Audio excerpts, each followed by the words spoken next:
He was a cop, and he was the one told my mother, I don't know how often you check on your daughter. He said, a lot. She said, come up here. Well, he beats her.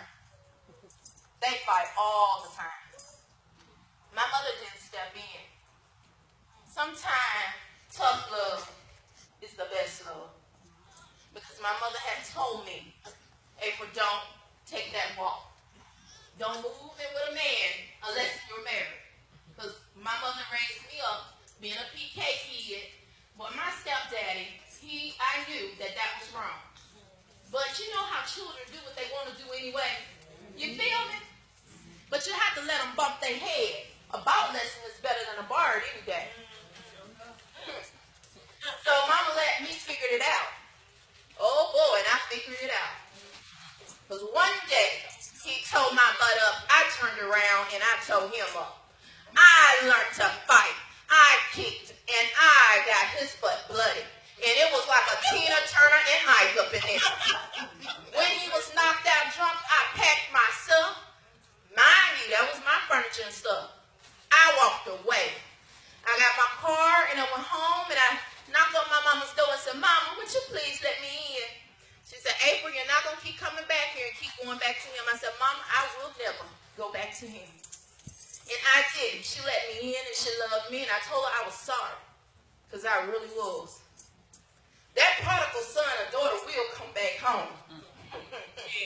They will change. I was one. I left what was mine, went on, hey, call, hey, you gonna come? I'm not coming back. You got a certain little time to get out of my apartment. And I went back home. I packed my stuff up and I went home. That is a relationship that taught me a lot. That is also when I started having visions and revelations.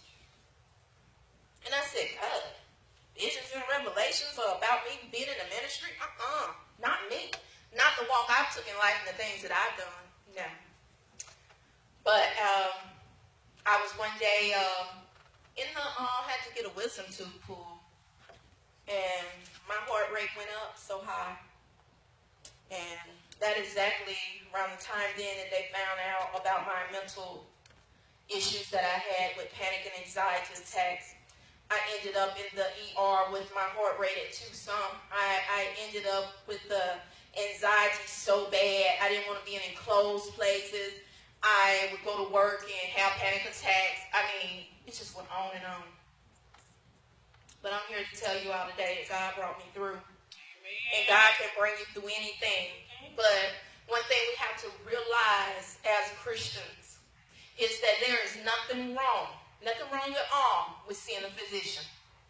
We as African Americans think there's something wrong with seeing a psychiatrist. And we think there's something wrong with seeing a counselor. But we're very wrong because God gave them the wisdom and knowledge and understanding that they have today. God gave them the wisdom and knowledge and understanding to make that medicine. If you need a physician, he said go to one.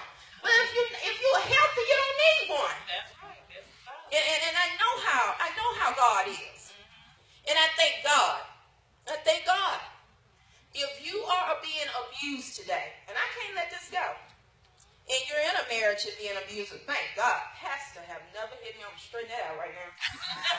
Pastor never hit me. He doesn't abuse me, and I just love him dearly. Pastor have been a great person for me.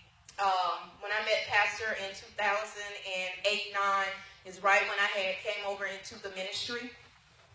I had just come out of seminary and stuff, and I met him. I told him about what I'd been through in life. He told me what he had been through in life, and we matched.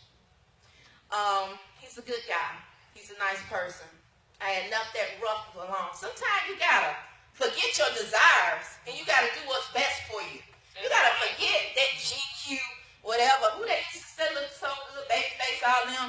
We cannot go by the outer appearance. That's right. Because it's not going to stay there. Right. We got to go by what's in the inside. And our desires and that fleshly ways will get us in a whole lot of trouble. And it says that God never looked good now on men beating their women and their wives. They supposed to treat us with love. Just the way. They love their own body. That's right. Like God love the church. It says in Ephesians 22 and 24, wives, submit to your own husband and to the Lord. Husbands is the head of our lives. Even as Christians, Christ loved the church. His body, he gave his body and himself as sacrifice. So when I said all that to say this, God is the head. He is the head physician. And we supposed to love our husbands the same, just like God told them to love us, like they're supposed to love the church. We're supposed to love our husbands. But I got to tell you this. That doesn't mean he's supposed to control you. That doesn't mean he's supposed to tell you how to dress and how to clothe yourself. It doesn't mean that he's supposed to shelter you. No. That's not love. That is a form of abuse as well. That's an obsession. That is sickening, keeping you from your family. That's not right. Violence is not of God. It's not of his kingdom. Proverbs 3 and 31 said, do not envy a man of violence, and do not choose any of his ways. All of these riots and different things that's going on in America, all of this white supremacists and all of this crime and stuff, that's not right. We should never say, oh, that's right, that's good. No. Violence is not good. Violence will not lead to anything good. So we shouldn't just like a person being violent. We shouldn't like seeing other people's being beat and hurt. So we just got to remember that if they're out there and you know they're going through, there's 1-800 hotlines. We've seen so many people get killed lately through domestic violence. We've seen so many people get hurt.